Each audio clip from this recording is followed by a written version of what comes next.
Welcome to the Bodybuilding Banter podcast, your number one source of all things bodybuilding. Be sure to like and subscribe to stay up to date on future episodes. Now, here's your host, Leroy Rollins.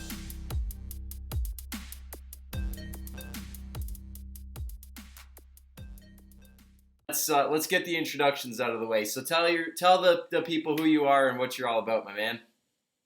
Okay, my name's Greg Bremec. I've been in the sport since I've been about 19 or 20, so it's been about like a decade, I would say. So I've had some, ups and downs, some health issues I've ran into. So I haven't really stringed together long periods of time of training. So it's been kind of like I've been in and out of the gym, but yeah. So there's the beginning, and Right on. So I'll give people some context of kind of where this podcast came from. So I actually competed unfortunately, I didn't get to meet him in the overall, but I competed with your brother in the same show there last April, I guess it would have been. He ended up taking the overall and getting his pro card. So technically we crossed paths backstage and didn't even know it till now. So that's kind of cool.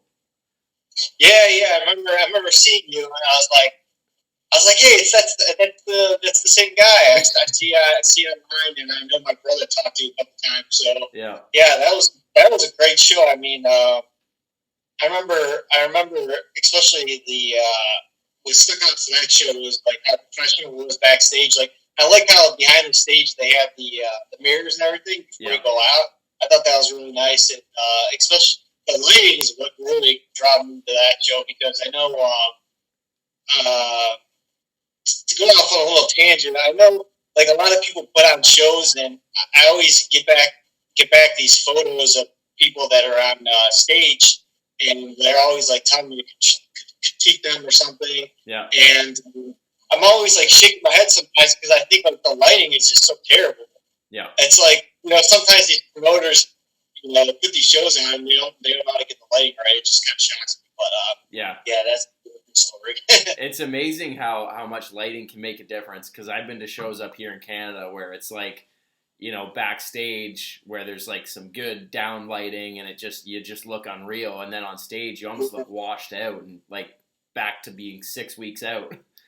Yeah, I know. I mean, I see some pictures online, especially from the guys from the UK, like the BNBF and what's the other organization down there?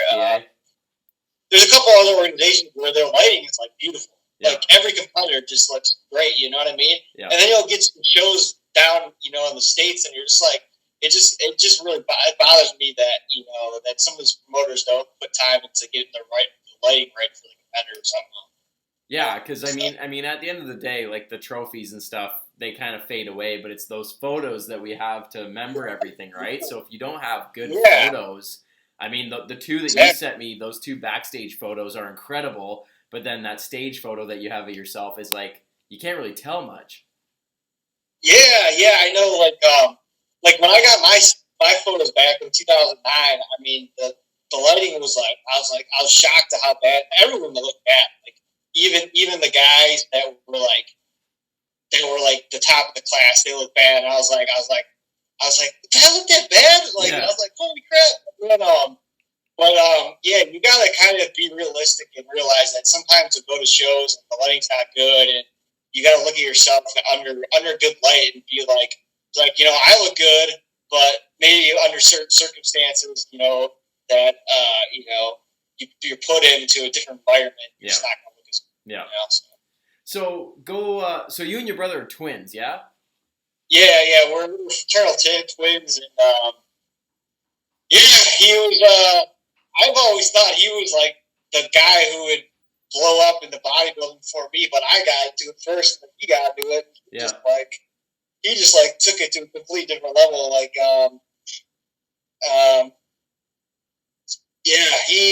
got into it, and he competed, at the show you did, but he did like a good 3 year. It was almost a 4 year off season, and just completely just surplus. You know what I mean? Yeah. And some of it you could say wasn't maybe optimal, but it was still crazy. Like, he was working actually with Doug Miller for like 2.5 years in the off season. This is before Doug was doing personal training, and I was like, he asked me, who should I work with? I'm like, I don't know. And I'm like, I know the guy named Doug Miller. He does personal training, and he's a really good bodybuilder. I'm like, but you should connect with him. And this was like 4 or 5 years ago. And then he worked with him for a while. And then that's when he got, and then like 2 years ago, he got a hold of Chris Wilson. So that's who he's been working with ever since. So, yeah. So cool. So let's start from the top. So when did you start competing? I did my first show in 2009. So, yeah, I only did one show. It's kind of crazy, like because I've been in the gym, and like I've been a huge fan of bodybuilding, natural bodybuilding specifically, for years. Yeah. But I did the one show, and going into the show when I actually got really sick, I got diagnosed with chronic Lyme disease. Shit. I was like 5 weeks out, and that's when you start really digging deep, and I was feeling it, and it wasn't until like a couple months after the show I got diagnosed and I knew I was sick. But so I did the show in 2009. It was the IMBF Karma Classic in Youngstown, Ohio, and the year before, I remember looking online at the show, and I was looking at the overall, and I'm like, pro card, there's pro cards in natural bodybuilding. Yeah. I'm like, oh my god, I want to win this so bad. So for like a year and a half, I just put my head down. I just like worked my ass off basically to try and bring my best package to the stage. And I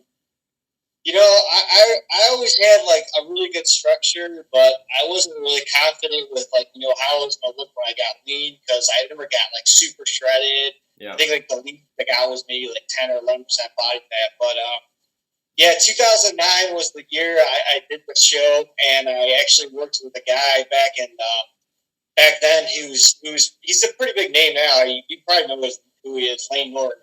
Oh, probably heard of him.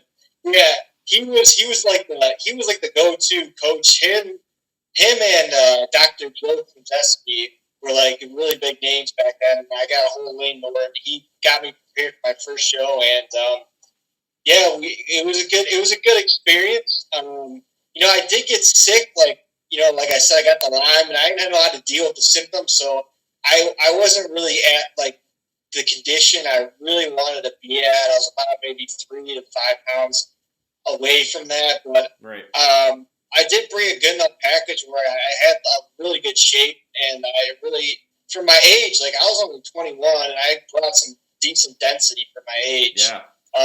So, I wound up winning my class in the lightweight class. Actually, the lightweight class was the most competitive class, like, compared to overall. There was a guy in my class named James McGuire, who was like, for like a year or two, he was gunning for a pro card. And he was already a pro in, like, another organization, like the OMBF or something. And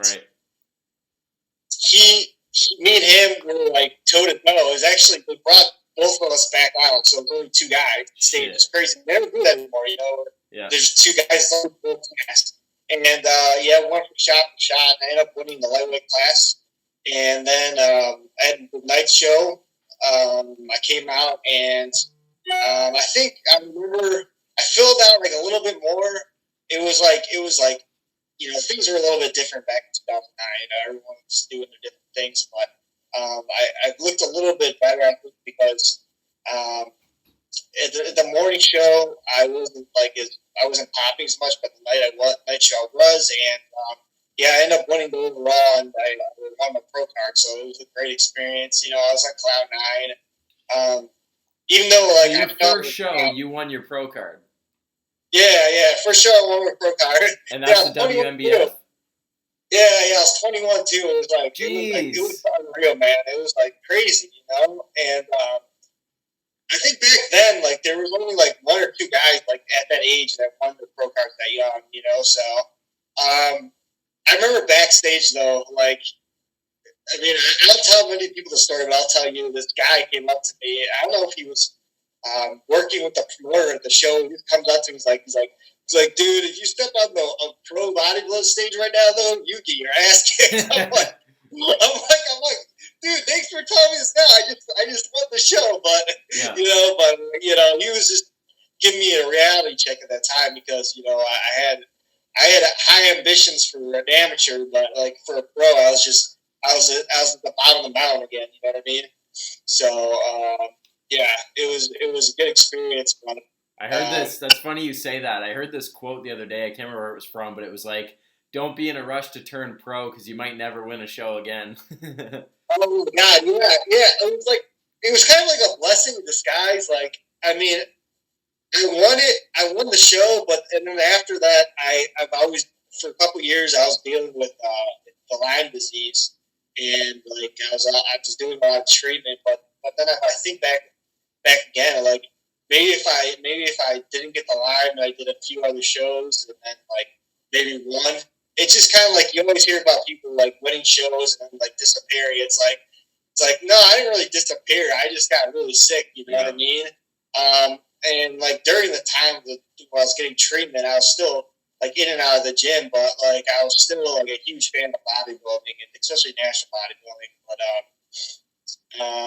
so that's pretty much like my first show and my only show experience. Even though like I'm 32, so that was like 10 years ago. Yeah. But so it was like 10 years ago, and it's like kind of crazy to think about it.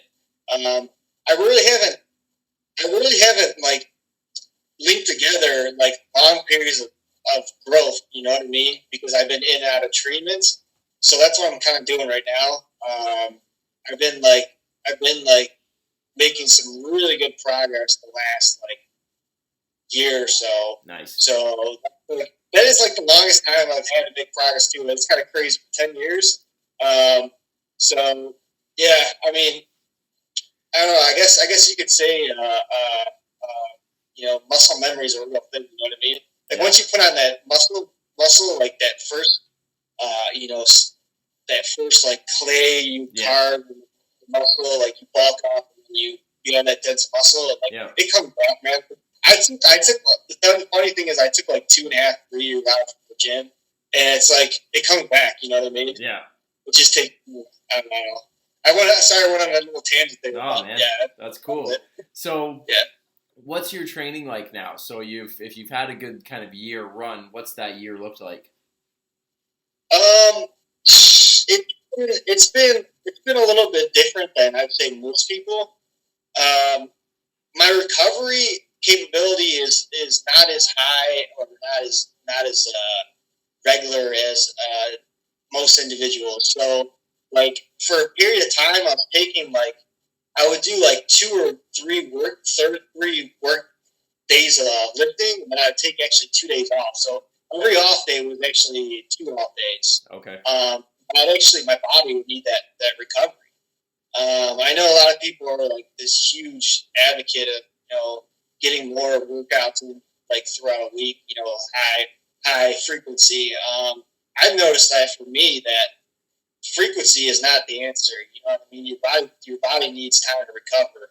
So like, I was doing like 2 on, 2 off, 3 on, 2 off, and I repeat that. So it just fall into whatever days that were needed. But as far as like right now, like my training is actually only 3 days a week.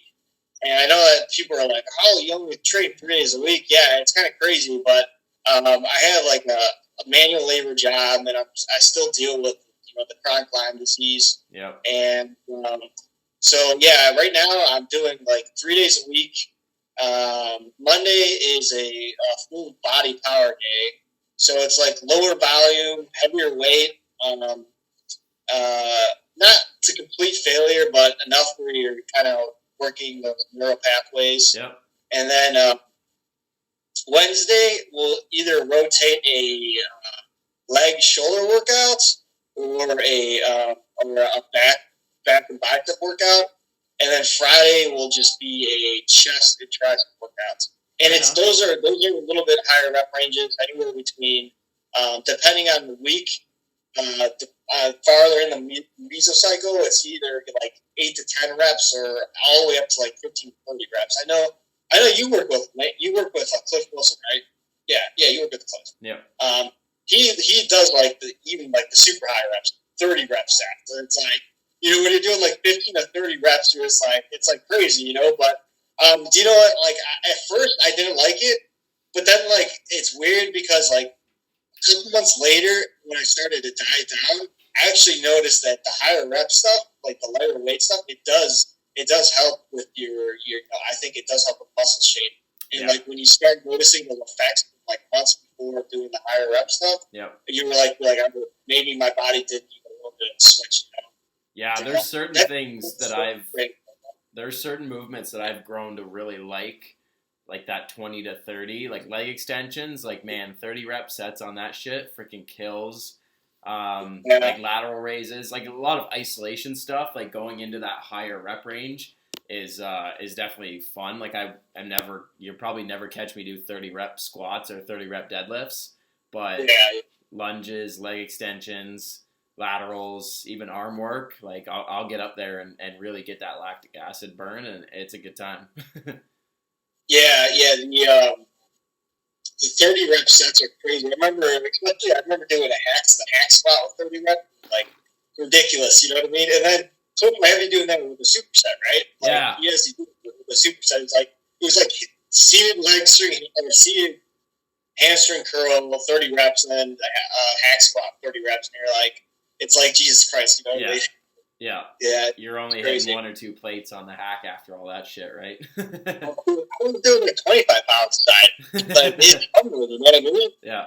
You can't, at those workouts, you don't really worry about the weight, you know what I mean? No, like I remember because I'm working out at home, right? So I've been doing putting a foam roller against the wall and doing like hack squats that way, just up and down. And I put on like my lifting shoes with the heel, so I can really like drive my knees forward and just put it all on my quads. And man, I was doing with like a 40-pound dumbbell, 30 reps, and my quads were just a freaking shaking. And like he'd have me do 4 sets of 30, and by like the 4th set, I was just couldn't even walk. Yeah, it's crazy. Those high rep days are nuts. Like, it's kind of nice though because it does give your like central nervous system and like allow your different systems, your body to break even with heavier weights. Yeah, it's good. So what's your nutrition like right now? Are you pretty strict with it all, or is it just kind of like eating relatively healthy but not overthinking it? Yeah, I mean, the thing is, the next point too, since we're talking about how I've been bodybuilding or, being quote unquote like a bodybuilder for a while, my metabolism has changed so much since when I was 21, like right now I'd be eating like 525 grams of carbs and I'd be like plowing through it, my metabolism. Right now I'm eating like 360 grams of carbs and I am like so like fully satiating, you know what I mean? And I'm in a deeper off season. It's kind of crazy. Like you get older, like I'm in my early 30s, and it's just like my metabolism is a little bit slow, but it's kind of nuts though because I don't have to worry about cooking a shit ton of food. You know what I mean? But my calories are relative. I wouldn't say I have like a fast or slow metabolism. I would say it's like moderate. But yeah, as far as foods, I stick to bro foods, most of the time. Like, I'm serious. Like, even the off season, it's like egg whites, eggs, oats, cooked oats, sweet potato, jasmine rice, things like that. Yeah. But I don't like force myself to do it. I like doing it. I think the food tastes good, and I cook it right. I put the right foods in there, like the right vegetables, the right fruits. I make it taste good. Stuff. So I know a sweet potato has got the micronutrients in it and the vitamins and everything that it's going to be better than a Pop-Tart, for me at that time. You know what I mean? Yep. Like when I go to bed, I'm not gonna eat something like a bowl of cereal and milk. I'd rather have like a casein shake or some chicken and yam. You know what I mean? Yeah. So I'm a big advocate of like healthier food options, but I'm not like telling people to, you know, or shoving down people's throat. Like I'm a flexible dieter, but I'm more of like a healthy, flexible dieter. Yeah. Yeah, I think you find that with guys like us, right? We just have these habits of like eating relatively healthy foods for the most part. It's not that I don't, you know, people are like, oh, how do you eat that every day? I'm like, I like it. I like the chicken that I cook. I like having like ground beef with some potatoes and stuff. I like having my oats. It's all food that I like. It just happens that you like pizza and stuff, right? So it's just all that. It's all in your lifestyle, right? Yeah. Don't get me wrong. Like also, like right now, I'm in a gaining phase, and my metabolism's high enough, and I get like I know Cliff has, you probably do, but some days does the refeed day, right? The higher carb day. Yeah. Like I have a higher carb day right now in the off too. So like on a Sunday, I'll have like a meal out. Like, you know, I'll go out with the family or something and you know, eat fairly what I want to eat. But it's not like I'm forcing myself to stick to bro foods. It's just like I like it, and then you know, if I want like 1 or 2 meals during the week, I'll try my best to fit in the macros. And if my weight doesn't, you know, shoot up, I'll stick to it. You know what I mean? So yeah. Right on. So what's your kind of, I don't know, right now, what are you looking into in the future as far as competing wise? As far as competing, I'm looking into most likely fall 2021 or spring 2022. Cool. I know that, you know, me and Cliff talked about competing earlier, but I'm having such a good like right now a spurt of progress. Like my strength is like skyrocketing some movements. You know what I mean? So, and I'm staying injury free, and you know I'm staying relatively lean. So I think what I want to do is just kind of cruise for a little bit, and then start going down around those times. So I know that like the fall, in spring, there's a lot of good shows, especially where I live. I live like near Cleveland, Ohio. Mm-hmm. So like Buffalo, you know, New York has got tons of shows and around that area. So I'm probably going to shoot for one of those shows, like an IMBF show or maybe OCB, IGA. I don't know. It doesn't really matter to me. I know. Like in my opinion, I think the WMBF is like the most prestigious. You know, and I think it does have like that aura around it because you got the Worlds. And the Worlds does have like great all the international athletes, like truly international athletes. Yeah. But I mean, a pro card will get you pro status. You know what I mean? And that's like, it's in my opinion, that's good enough. So, you know, that's the goal right now is to get the pro card because you know I lost.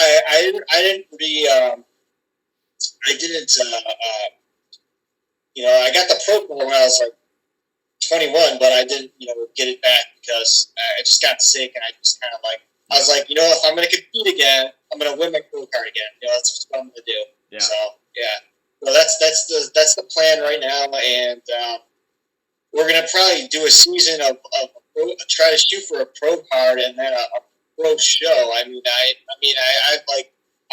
not like putting it out there like, oh, I'm going to win my pro card again, my first show back. But, you know, I have high expectations for myself, you know, when I compete. I know a lot of people say they compete just to get out there and they get the experience, but in my opinion, you should compete to win. Yeah. You should. Yeah, I'm shooting to kill every single time. I'm going in there and I'm going to walk away with a win. Yeah, so like I'm competing to win, and I want to win, and you know that means putting all my eggs in one basket. You know, at an amateur show, I'll do that. You know, I'll start a few other shows, but yeah. So that's the plan is to get the pro card and hopefully do a pro show. I don't know what pro show, but to me it doesn't really matter at that point. I'll figure it out. Yep. Yeah, for those listening that are like, well, why doesn't he have a pro card anymore? With the WMBF, after you win it, you have to compete in a pro show within the calendar year. So, you know, for yourself getting sick and it couldn't happen, well, then you end up losing your pro status, which is a pain, but is what it is. Do you know if after that year you're a pro now for life or no? I don't know how it works, actually. Yeah, I mean, neither do I. I don't know. It is kind of crazy. Like, you win your pro card, you got to compete within the year. It's like you just died it. But I mean, it's kind of a thing. It's like they want you. Like, when you're a pro, you should be competing relatively soon. But I don't know. I'm not really familiar with how that works. Yeah, that was the thing with for me trying to turn pro is it was trying to line it up where there was like some pro shows relatively soon afterwards to try to bang them out. But with everything that's going on this year, we've had to rejig our plans 100 times. It feels like so. Yeah, I saw that. I saw your post, and I was like, I mean, that made sense. Completely, dude. Like what you're doing. Like, I mean, it's crazy. Like, the 14 days, right? Yeah. You have to quarantine yourself. Yeah. Dude, I mean, it's not worth it. No, and when I started working with Cliff, he said like let's wait till spring, but I kind of like was like no, I want to compete in the fall. And he's like, look, man, you've got my support. Whatever you want to do, you have my recommendations. But if you want to compete in the fall, we'll do the fall. Sure enough, he's like, all right, back to the original plan. Yeah. It's, I don't know. Cliff's a good guy. I remember making a couple plans. It's like he always understands like when things need to be changed too, and he's always good at putting things out. Yeah. When the time comes. So. Yeah. So, you what brought you to bodybuilding? I don't think we touched on that. So you competed in 2009. You were 21. Did you grow up around it? Did you have family in it? Where did it come from? I didn't really do too many sports like in high school and middle school. But I remember my dad, when I was like 15 or 16, bought my first like home gym like set for like a birthday present, and I used it a couple times, but it wasn't anything serious. Yeah. And it wasn't until I got out of high school and before I went to college, I had a year there where I wasn't really doing much. I was just working.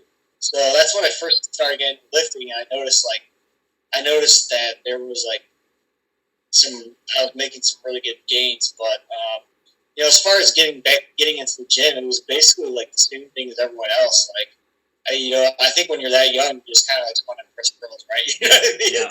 Like, you just get into the gym, you're like, dude, I just want to press girls. You're like 19, you're about to go to college, you just like you want to look good, but. Yeah. Right after I started working out, like seriously, I noticed like my body was changing, especially when I started to watch my nutrition, like when I was eating enough. And then I just kind of like I started like working within like the big three, like the deadlift, the squat, and then I started like really increase my calories, and I'm just like screw the girls. I just want to get jacked. Yeah. I'm like, dude, I just want to go to the gym and like get this like pump going. You know what I mean? Because you just like you love the feeling and the looking at yourself from like month to month and seeing all the progress you make. So that's how I got started. It was just like basically trying to impress girls to wanting to stick to the progress from self motivation. Right on. Now, what are you weighing right now in the off season?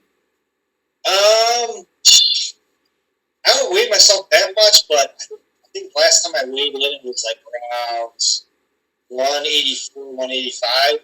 I mean, I don't know. I guess I look like I weigh a little bit more than that. I don't know, but it's because I always get that. Like like when I was dieted down, like you're like especially that's really common, especially when you wear like a cutoff shirt or something. You know what I mean? Like you only weigh like 150 pounds. You only weigh like 145 pounds. So right now I'm about 185 pounds. I plan on staying around 185 to maybe 186, 187 is like the highest I'll go. Right. Because last time I competed, I actually dieted down to 153.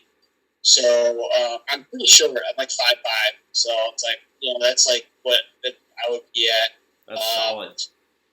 Yeah, so like I was 153, and I needed to be about 3 to 5 pounds lighter, so it's like 150-ish. But I'm guessing I put maybe about since 21, maybe 5 pounds of muscle on each. You know what I mean? Yeah. So I'm guessing I'd be like around the same weight, but just like way leaner. You know what I mean? So like 153, but be like helps a big deal. And so I'm trying to stay like relatively like 30 pounds above that stage weight. You know what I mean? So I don't plan on getting too much heavier because right now I'm having the strength gains coming. You know, there's no reason to push it. If you're recovering, you feel good, and you have those strength gains coming, like I don't think there's a problem there. So yeah. Yeah, I got up to my heaviest was 192. That was my peak off season, and then like I remember when I started with Cliff, he was like, "Yeah, what were you around on stage?" And I said, "I got like 152, same as you, 152, 153." And he's like, "Oh, I think you can probably get like mid 140s," and I was like, "Holy shit!" Yeah. Like, I remember sending Cliff my pictures. Like, I was realistic, though, because I saw my brother go through the prep, and I saw he got freaking he was shredded. ridiculous. I remember, man, quick story. So I remember at the athletes meeting, right, in the little room, they were going through the whole, structure of the show and everything, and I remember, like, watching everybody come in, and I was sitting there with my fiance, and I'm, like, looking at everybody, and I was like, oh, they don't look too bad, and then I see your brother walk in, and, like, you could just tell, like, I think he had a sweater on and shit, but you could just tell he's, like, just a ball of muscle, and I remember, like, nudging her and being like, this is the guy that's going to give me a run for my money. And then, sure enough, we're backstage, and everybody's getting tanned up, and then, like, he comes back and takes his sweater off, and I'm just like, holy shit. Yeah, it's kind of crazy, because the way my brother holds body fat, like, his glutes got, like, super lean at, like, 6 weeks now, you know what I mean? Like, he had, like, glute striations, and then he was holding fat in other body parts, so, like, yeah. I remember that show he did. He had, like, his glutes are fully striated. And he was full. He was still full because, like you said, you lose body fat really quick in that area. Yeah.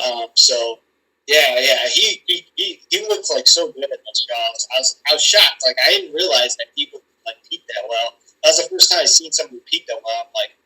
I was like, I never saw, like, my brother, like, under the stage lighting yet, so I was kind of like, all right, I'm gonna see my first time what my brother's gonna look like, after all this work. And I remember him on stage, and I was like, holy shit, you know what I mean? Yeah. It's crazy. I remember running back out for the overall, and I remember when he turned around in a back double, and it was just like, that's it, that's his. He won. Good job. His back is ridiculous. Like, he holds so much muscle on his back. Like, I don't know. Like, he just, his back shots are like money. It's crazy. Yeah, so cool. Man, this has been really fun talking to you. I'm glad we were able to line this up. Yeah. So hopefully then we'll see you on stage the end of next year, maybe the year after, right? Yeah, absolutely, man. I'm very excited. I'm actually excited to see everyone. Like I said, I'm a huge bodybuilding fan. I'm excited to see you and everyone else that's been coming up. Like, especially, I've talked a lot to Connor St. John. Yep. And all those guys. So, yeah, I'm a huge fan. And, yeah, I'm very honored to be able to speak to you and everyone else. So, yeah, thanks a lot for having me, man. No problem, man. I appreciate it.